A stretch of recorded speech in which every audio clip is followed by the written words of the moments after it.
Começando mais um react aqui no Planeta do Conhecimento. Muito bom dia, boa tarde, boa noite a todos que estão lá no meu canal. Para quem não me conhece, sou o biólogo Gabriel.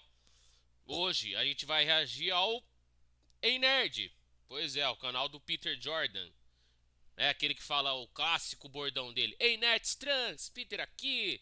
Né, vocês conhecem muito bem o Peter, já um veterano do YouTube. Pois é, dono do canal Ei Nerd, acredite ou não, ele tem uma empresa, né, de vários canais, o cara é empreendedor, enfim, vocês conhecem bem ele, né?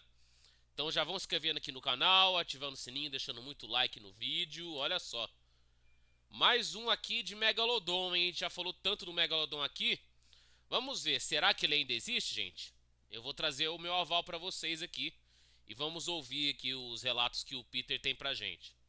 E se eu te disser que existem evidências que podem indicar que o Megalodon não foi extinto? Exatamente, aquele tubarão colossal que dominava os oceanos há milhares de anos atrás pode ainda estar espreita em águas profundas até hoje. Tipo, parece loucura, né? Então se prepara, porque hoje eu vou te apresentar relatos bizarros, imagens misteriosas, até registros científicos que levantam essa dúvida. Será que esse monstro pré-histórico ainda nada por aí? Fique comigo porque essa investigação vai contar tudo o que você conhece sobre o verdadeiro rei dos mares. Seja bem-vindo para mais um Enet Curiosidade.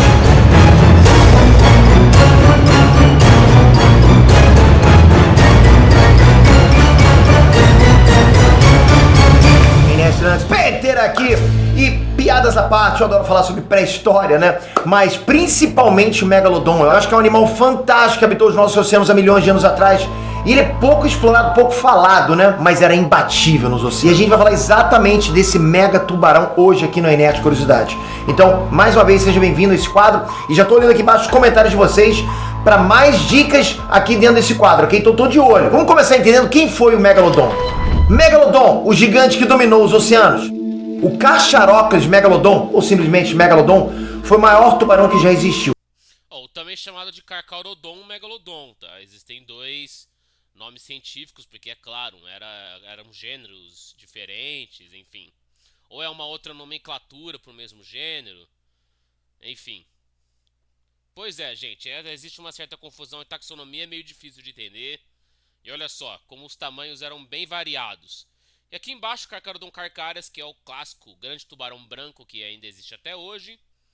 E olha só, como que a gente consegue ver aqui nesse relato que o tamanho, né, largura dos dentes era bem diferente. O formato era praticamente o mesmo, mas um dente só do Megalodon, do clássico Megalodon, era assim, ó. Desse tamanho da minha mão, ó. Era exatamente assim. Um dente, tá? Um dente, eram vários. Imagina só, a maior mordida que já existiu no reino animal pertenceu a ele. Pois é. Estimativas apontam que ele podia chegar a 20 metros de comprimento e podia pesar incríveis 60 mil quilos, o equivalente a um prédio de 6 andares.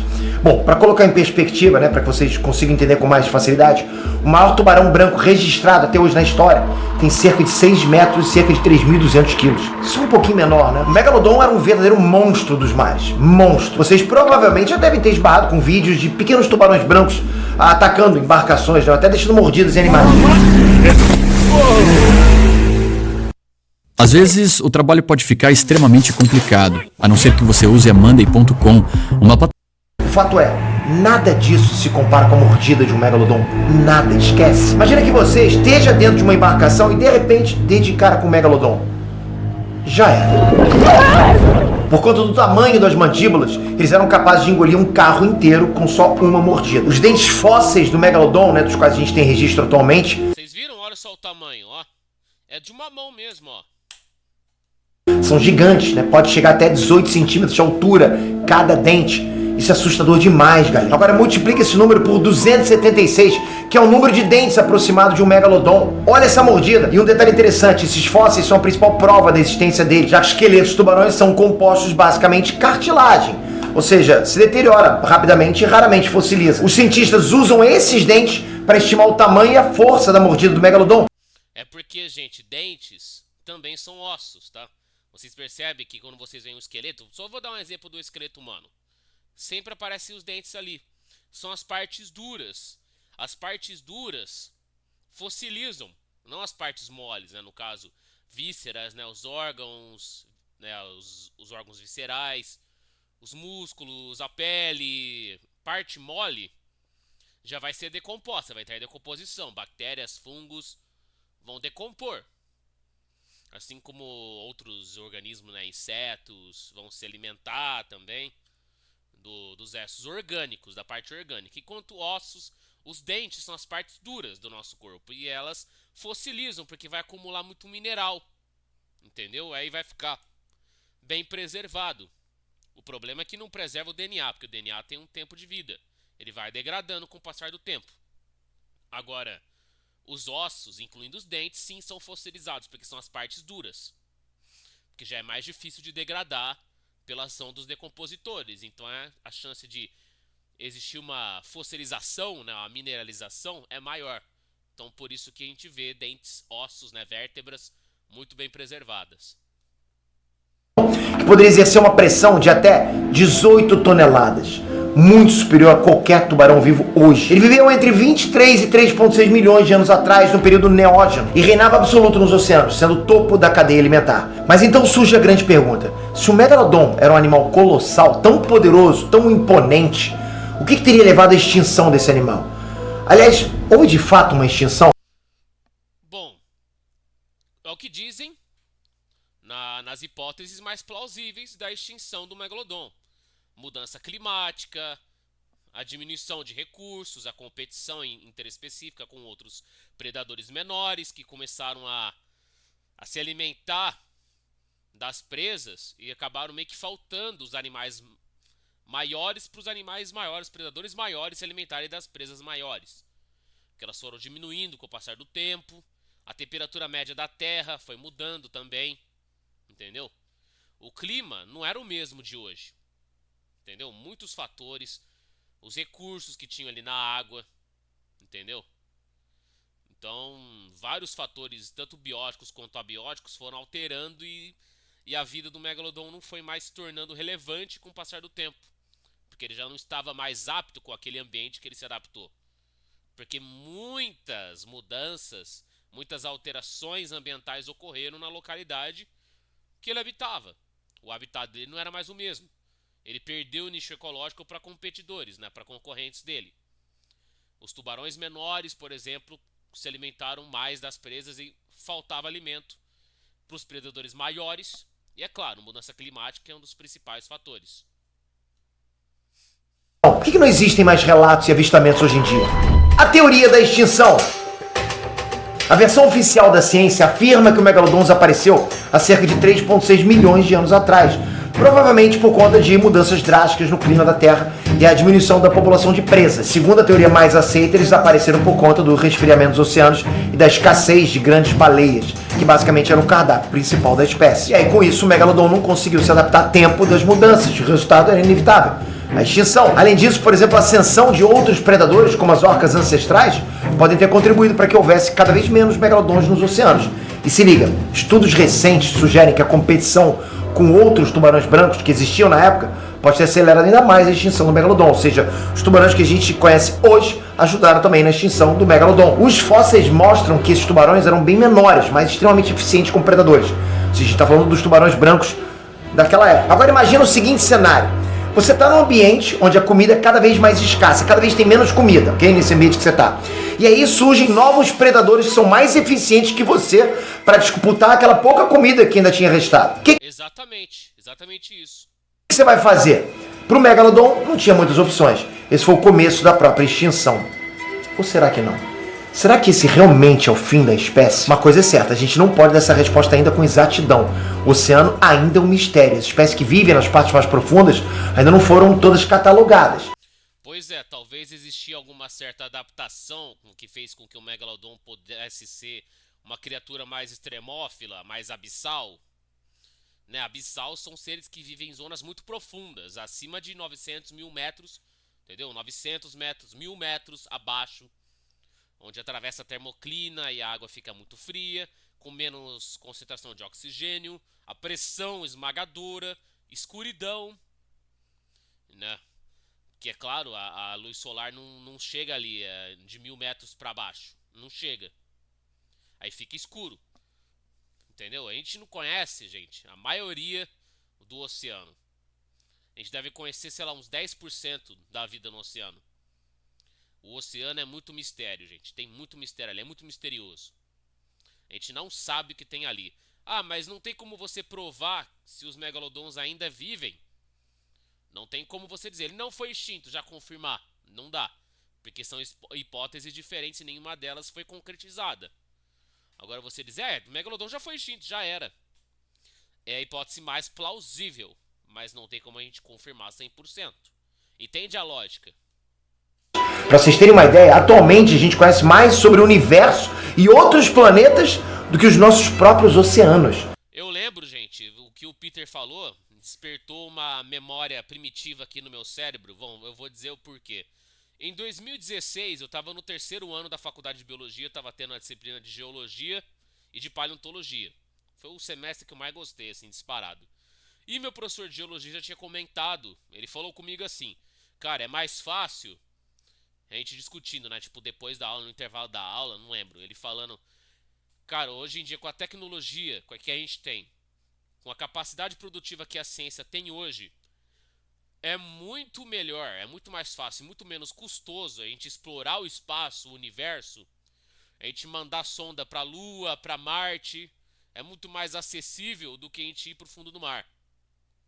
Foi exatamente o que ele disse, que é menos perigoso, é menos custoso. É claro que é difícil, é caro, só que existem muito mais barreiras a gente ir pro fundo do mar do que pro espaço.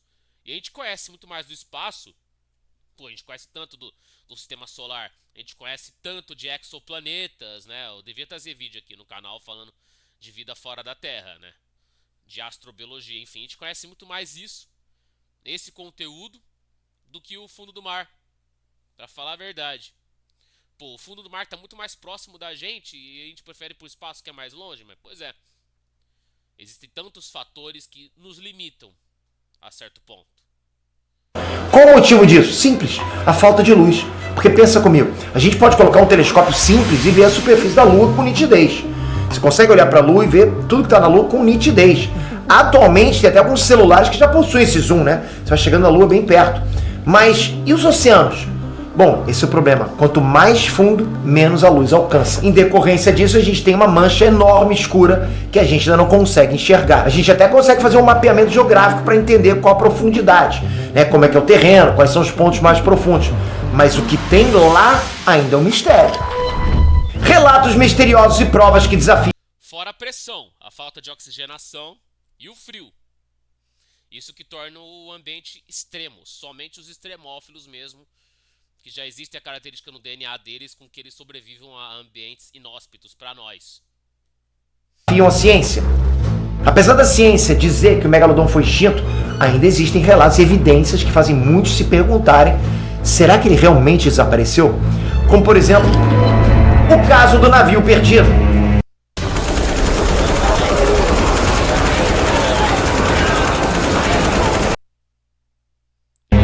Em 2013, pesquisadores no Oceano Pacífico relataram que um barco pesqueiro desapareceu sem deixar vestígios. A única pista encontrada foram redes destruídas e marcas de mordidas gigantes nas boias de sinalização. Alguns especialistas sugeriram que poderia ser um tubarão branco ou uma orca, mas as marcas eram grandes demais até para esses animais. O que poderia ter causado esse estrago? Um incidente na Mariana Trench e a mordida gigante. Em 2016, uma expedição com um submarino não tripulado na Fossa das Marianas, que é o lugar mais profundo do planeta, registrou algo inacreditável. O sonar captou a presença de um objeto gigantesco se movendo a grandes profundidades. E sabe o que é mais assustador? O tamanho da criatura, galera, era incompatível com qualquer espécie de tubarão conhecida. Teria sido um megalodon ou uma nova espécie de super tubarões. Em 2019, um cabo de fibra ótica no fundo do oceano foi encontrado supostamente danificado por uma mordida colossal. Aí os especialistas analisaram o diâmetro e a pressão que foram exercidos na estrutura e chegaram à conclusão de que um animal de pelo menos 15 metros deveria ter causado estrago. E adivinha? Nenhum tubarão moderno chega perto desse tamanho. Então o que poderia ser? Bom, infelizmente esses relatos não passam disso, né? Só relatos, só teorias e lendas criadas em cima de eventos reais. Sempre que surge uma janela para que seja confirmada a existência do megalodon, aparecem outras teorias que fazem mais sentido até para explicar o evento em si. Por exemplo, no caso da fibra ótica, não demorou muito para que descartasse a ideia de que um único animal tivesse causado o dano. Segundo especialistas, a hipótese mais aceita é que o dano na fibra óptica tenha sido causado pelas correntes marítimas e outros animais menores. Por que não temos provas definitivas? Pois é, não tem como saber mesmo ainda. Qual que é a certeza que foi mesmo uma mordida grande? Ah, foi uma marca de mordida enorme ali. Será que não foram várias orcas? Um bando de orcas que mordeu só por curiosidade, né? Porque elas em uma embarcação, elas tentam entender, elas vão querer decifrar o enigma, né? Do jeito que as orcas são mente aberta, elas têm muito interesse de ter conhecimento do que elas estão vendo, por causa da inteligência absurda que elas têm, acabam mordendo na curiosidade, igual tubarões fazem, só que as orcas já têm mais curiosidade por terem mais raciocínio lógico do que os tubarões. Agora, vão lá e mordem, possam ser várias e causar uma marca gigantesca. Agora, um megalodon assim depende, né, gente? Ah, mas ele habita profundidades absurdas, né? Zonas abissais. É aí que tá, gente. Os recursos lá são mais escassos, porque somente os extremófilos sobrevivem. Mas aí é que tá. Quantas espécies de extremófilos tem lá? Qual que é a biodiversidade do fundo do mar, na zona abissal? Ou na zona adal, que é bem mais profunda ainda, que é a total escuridão? A gente não sabe. Entendeu? E existem, né, os peixes como aquele peixe lanterna, né? O peixe diabo negro, que tem a bioluminescência, que ele consegue fazer uma lanterna para ele poder enxergar. Será que os tubarões gigantescos que se vivem lá mesmo adquiriram essa convergência evolutiva, essa nova adaptação para poder enxergar no escuro? Vai que ele tem, né, uma espécie de óculos de visão noturna igual os felinos têm, né, que todos os fótons de luz possíveis, incluindo na escuridão, eles conseguem, né, ser absorvidos pelas células da retina com muita eficácia. Por isso que os felinos caçam muito bem à noite, são muito eficazes. Bom, talvez. Só que não tem como a gente comprovar isso ainda. Ah, é porque a gente estudou que lá no fundo do oceano, quanto mais profundo, diminui os recursos. Sim, é verdade. Mas a gente não tem tantas provas concretas, porque a gente não conhece nem metade do oceano, enfim. Se o Megalodon ainda existisse, por que nunca a gente encontrou um cadáver ou fóssil mais recente? Bom, a resposta pode estar nos próprios oceanos, né? Na imensidão dos oceanos. Muitas espécies consideradas extintas foram redescobertas anos depois. Um exemplo famoso é o selacanto. É um peixe pré-histórico que se acreditava extinto há... Selacanto, clássico. Eu vou trazer um vídeo tudo sobre o selacanto. Gente, pra quem não conhece esse peixe aqui, ele é um peixe que é um sarcopterígio, tá? É um outro clado dos peixes ósseos. Existe, né, os actinopterígio e o sarcopterígio. O sarcopterígio, existem, né, um grupo de peixes pulmonados, né, que respiram por pulmão. E existe o grupo do selacanto, que eles que são, né, os principais ancestrais de grupos, né, de animais que foram a origem dos tetrápodes, né, como o Tiktaalik lá, o Tiktaalik, como se preferir chamar. Eles foram os responsáveis ali por começar a evolução, a transição da vida aquática para a vida terrestre. Foi ali que os tetrápodas foram surgindo, né? Os primeiros anfíbios foram surgindo, evoluíram dos peixes, dos sarcopterígios, tá ok? Que existem também os peixes pulmonados dentro desse grupo, desse clado. Entendeu? O selacanto é um peixe que, assim, trouxe muita riqueza de conteúdo para a área da biologia evolutiva, para a paleontologia, enfim, para a evolução, para a zoologia. Esse animal aqui é uma rede enorme de conhecimento que a gente pode explorar. 66 milhões de anos, mas foi encontrado vivo em 1938. Olha como é lindo, gente. E é grandão, né? Olha só como ele é bonito.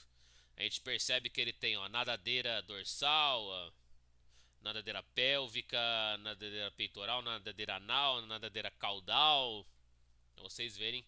É muito bonito esse peixe e ele é uma riqueza de conhecimentos para várias áreas. O grupo dele que foi responsável por fazer com que os peixes migrassem, né, do ambiente aquático para o terrestre para buscar nova qualidade de vida, enfim, novos recursos, novos habitats. Aí a vida, a gente sabe que a origem da vida veio da água, né? As primeiras cianobactérias, as primeiras arqueias, os primeiros micro-organismos anaeróbios, né, fotossintetizantes, quimiosintetizantes, né, as primeiras formas de vida vieram na água, nos oceanos. E aí a gente sabe que a vida foi da água para a terra e depois da terra para a água, né, como a evolução dos cetáceos, né, dos Artiodactyla, enfim. E existiu um ancestral em comum, aí veio aquele Paquicetus lá que, enfim, foi evoluindo de volta para a água, que eram, enfim, mamíferos semiaquáticos que migraram totalmente para o ambiente aquático. Aí surgiram os cetáceos, que a gente conhece hoje. Golfinhos, orcas, pois é, beluga, narval, cachalote. Enfim, aí também os misticetos, né? As baleias filtradoras. Baleia jubarte, baleia azul, baleia cinzenta, baleia mink. Eu não tô lembrando, mink eu não sei dizer, mas enfim. Misticetos e odontocetos, todos os cetáceos vieram de um grupo de animais terrestres. E o outro lado, enfim, virou os hipopótamos, que são sim parentes dos cetáceos. Mas aqui, voltando pro Coelacanto. Ele mesmo que foi um dos responsáveis pela evolução da vida aquática para terrestre. A origem dos tetrápodas está no grupo dos sarcopterídeos, do grupo do Coelacanto. Olha isso, uma coisa é certa, né? Durante essas mudanças climáticas que afetaram o planeta há milhares de anos, muitas espécies deixaram de existir, ponto.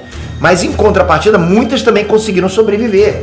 Como? Se adaptando. O planeta sempre passou por mudanças climáticas drásticas, sempre aconteceu isso. Isso sempre foi uma realidade e ainda vai ser. Em termos de idade, o ser humano é um bebê se comparado a outras espécies, ou até o próprio tempo de existência do planeta Terra. Durante essas mudanças drásticas no clima, algumas espécies que habitavam o topo dos oceanos tiveram que buscar refúgio nas profundezas. Motivo? Sobrevivência. O clima no fundo dos oceanos raramente muda. Por isso existem várias espécies pré-históricas que vivem até hoje lá no fundo dos oceanos, sem precisar passar por nenhuma grande adaptação ou evolução para sobreviver. Porque lá embaixo nada está acontecendo. O clima do planeta muda com frequência, mas o fundo do mar está lá, permanece inalterável. O que permite que espécies fujam da extinção e que novas espécies busquem refúgio na escuridão do oceano, se adaptando, se tornando parte desse ecossistema tão misterioso. O megalodon ainda existe? Oficialmente, a resposta da ciência é não. Mas os relatos misteriosos, as evidências intrigantes, a vastidão inexplorada dos oceanos deixam uma margem para dúvida. E você, o que você acha? O rei dos mares pode estar vivo, escondido nas profundezas do oceano, esperando para ser descoberto? Ou será que tudo não passa de lendas, de interpretações exageradas? Pois é, existem duas hipóteses, que seria uma lenda, uma teoria da conspiração ou realmente seria verdade. Mas a ciência afirma que ele está extinto. Só que não tem como a ciência confirmar 100%, por mais que ela esteja certa na maioria dos casos. Só que é aquilo. Convergência evolutiva, a readaptação, seleção natural, teoria de Darwin. As espécies precisam se adaptar para não perecer, enfim. Com as mudanças climáticas, com as mudanças da quantidade de recursos que tem ali no ambiente. Pois é, muita coisa vai mudando com o passar do tempo. Eu sei que o clima, existe uma variação de anos aí, né? Enfim, são anos de estudo, anos de análise, anos de observação, diferentemente do tempo, né? Essa que é a diferença do tempo e clima. E aí? O tempo a gente consegue prever. Amanhã vai chover, vai fazer sol, vai fazer frio, vai fazer calor, vai ventar, enfim. Isso é previsão do tempo. Dá para prever o tempo. Só que o clima não. São vários anos de observação. Demora. Mas sempre altera. Uma coisa é fato, o oceano guarda segredos sim que a gente nem imagina. Talvez um dia, sei lá, uma câmera capture a silhueta de um gigante se movendo nas águas escuras. E então, a lenda do Megalodon vai deixar de ser um mito para se tornar realidade. E eu vou além. Por que só o Megalodon? Sereias? Kraken? Qual outras criaturas a gente ainda pode descobrir? Bom, aquele bloop lá também. Em breve vai ter um vídeo do bloop. isso é pau para outro vídeo, galera. Comenta aqui embaixo o que você acha de tudo isso e dá uma sugestão para o nosso próximo quadro em Nerd Curiosidade. Obrigado por isso. Toca aqui agora, se inscreve no canal para não perder nenhum vídeo. A gente fala de assuntos nerdísticos, cultura pop no geral, porque a gente ama isso, porque nós somos nerd na veia. Espero você no próximo vídeo com o sininho. Valeu, galera. Fui! Pois é, gente. O Peter falou tudo aí, né? Vamos descobrir o que vamos desvendar ainda. Vamos continuar estudando, pesquisando. Porque esse é um dos primeiros capítulos ainda de uma enorme novela, uma enorme série que vem por aí. Pois é, já vai se inscrevendo, deixando o like, ativando o sininho, compartilhando meu conteúdo, me seguindo nas redes sociais. E lembrando do nosso bordão, o conhecimento vai dominar o planeta, porque aqui é o planeta do conhecimento. Fui, galera! Um beijo pra vocês, um abraço, até o próximo vídeo. Tchau, tchau.